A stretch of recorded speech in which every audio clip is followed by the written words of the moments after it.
Série La force du cœur, épisode 94, mais avant de commencer n'hésite surtout pas à t'abonner et à activer la cloche de notification pour ne rater aucune de nos prochaines publications. De l'autre côté, dans le bureau de Vicente, puisque Miguel Valdés est venu pour lui demander des explications, il se met donc à raconter une partie de la vérité à Miguel. Elle m'a utilisé. Elle m'a fait subir les pires humiliations, Miguel. Et quand d'un coup Angela a disparu, elle m'a alors jeté aux ordures comme on jette un objet qu'on n'utilise plus. Attends. Si mes souvenirs sont bons, tu l'as d'abord trompé avec Paula, l'ex-belle-sœur de Juan Marcos. Fernanda m'a demandé de me rapprocher d'elle. Quoi, elle? Ta propre épouse? Ce mariage n'était qu'une farce, Miguel. Mais tout ça n'a absolument aucun sens. Pourquoi elle te demanderait une chose pareille? Eh bien, parce que Paola était amoureuse de Juan Marcos, et Fernanda voulait que moi je la détourne de lui. Et Angela, dans ce cas, Angela était la grande rivale? Oui. Angela a toujours été la grande rivale. Dans ce cas, est-ce que Fernanda aurait quelque chose à voir avec ce qui est arrivé à Angela sur la fin de sa vie? Tu vas me dénoncer parce que tu es tout aussi assassin que moi. Nous deux, nous pourrions finir en prison. Fernanda n'a rien à voir avec ce qui est arrivé à Angela. Non, absolument rien.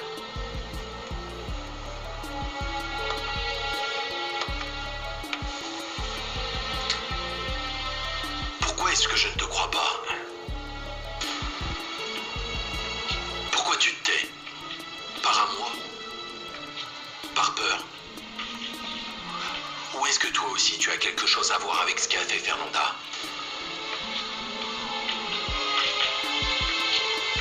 On se reverra à la Madrid. Dans la maison de Juan Marcos, Miguel Valdés est en train de travailler sur son ordinateur dans la cuisine et Fernanda vient donc le rejoindre. Durant leur causerie, il n'hésite pas à dire à Fernanda qu'il connaît désormais toute la vérité à son sujet. Lui prendre un verre d'eau, mais tu peux continuer à travailler sur ton ordinateur. Oh, oui, il y a quelque chose que tu ne veux pas que je voie. Peut-être. Et tu sais, ta vie m'importe peu. Pourquoi tu as menti, Fernanda?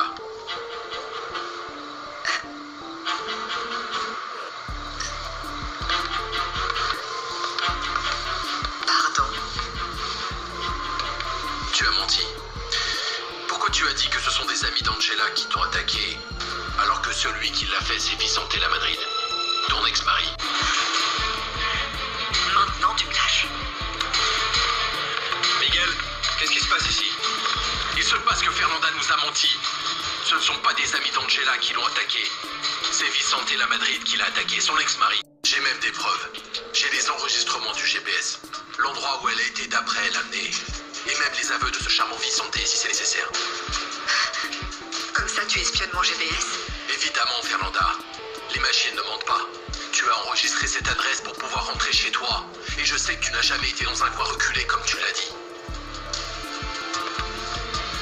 Est-ce que c'est vrai? Bien sûr que non, Juan Marcos, bien sûr que non. Évidemment que si. Ce qu'elle voulait, c'était ternir l'image d'Angela maintenant qu'elle ne peut plus se défendre. Juan Marcos, s'il te plaît. Tu ne vas pas le croire, il invente ça pour redorer l'honneur de sa meurtrière de sœur, ne le crois pas. Je n'en discuterai pas avec toi. Mais j'ai des preuves, Juan Marcos. Quand tu voudras, je te les donnerai pour que tu vois que je dis la vérité. Excusez-moi.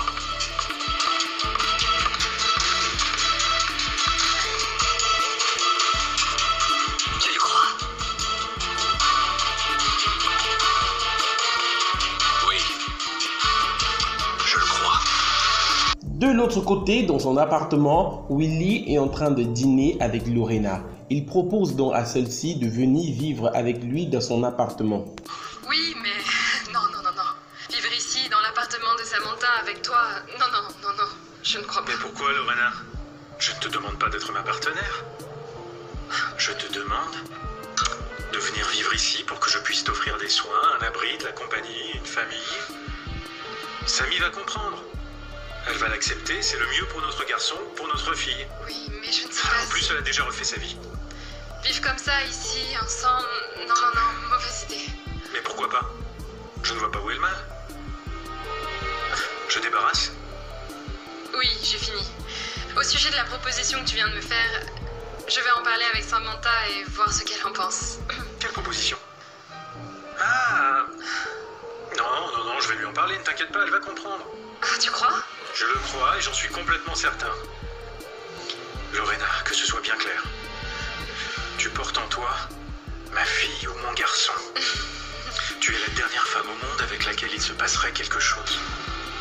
De l'autre côté, à l'hôpital, Nicolas, le fils du patron de Samantha, est malade. Celui-ci souffre d'une insuffisance rénale et il aura besoin d'un rein.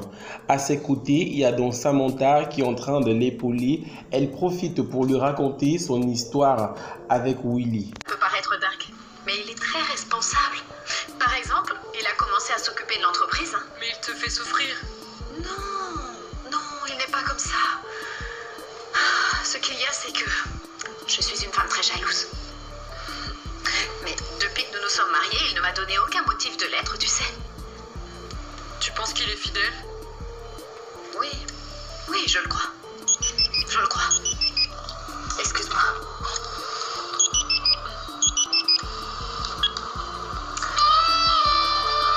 Tu te souviens de tout ce que je viens de te dire?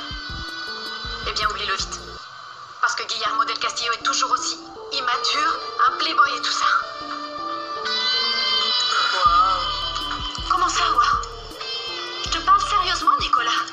Tous les hommes sont finalement les mêmes, hein? Dors un peu, il faut que tu dors. De l'autre côté, dans sa maison, puisque Fernanda lui a menti, Juan Marcos demande donc à Fernanda de s'en aller de sa maison. Et que tu me dises la vérité. J'aurais été voir Vicente, je lui aurais cassé la figure. Mais tu as choisi un autre chemin. Et tu t'es trompé, Fernanda. Tu ne peux pas rester ici. Non.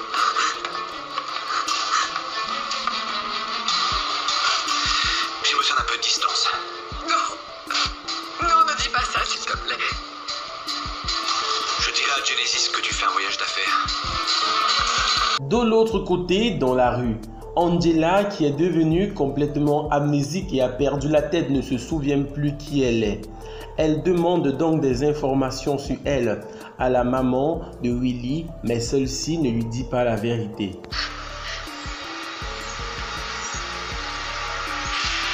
Comment est-ce que je m'appelle?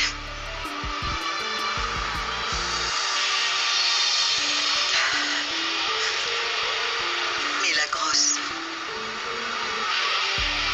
Tu t'appelles comme ça, ma chérie. Mais la grosse. Et le feu? Le feu. Pourquoi je me rappelle du feu? Pourquoi il y a autant de feu? Il n'y a que du feu. Écoute. Toutes les deux, on travaillait dans un restaurant. Et ce restaurant, il a pris feu. Mais où est-ce que nous vivions? Justement dans ce restaurant. Et désormais, eh bien, nous n'avons plus de maison, nous sommes à la rue. Et nos familles alors? Endors-toi, ma chérie, oui. Il vaut mieux que tu ne penses plus. Viens, allonge-toi. Et ne pense plus à rien.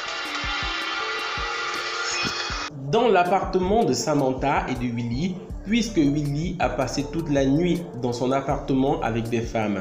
Samantha est donc venue pour tout nettoyer le matin. Et Lorena arrive donc pour informer à Willy et à Samantha qu'elle a décidé de désormais vivre dans leur appartement comme l'a demandé Willy. Non, Samy, ne t'embête pas à laver ici. Tu devrais aller voir notre chambre et laver plutôt les draps du lit parce qu'ils sont un peu... Ne me cherche pas, Guillermo del Castillo. Ne me cherche pas. Et j'espère que ce ne sont pas elles parce que je te jure que je les mets dehors. Mais pourquoi Et est-ce toi que tu... aussi. Mais on faisait la fête, Samy.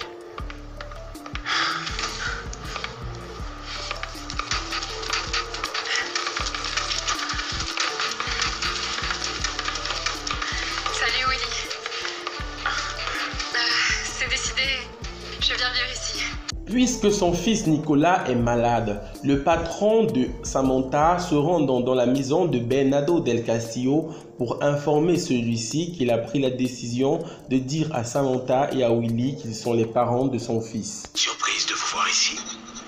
Je voulais vous dire que mon fils est tombé malade. Et Samantha a passé toute la nuit avec lui. Eh bien, je suis vraiment désolé, mais...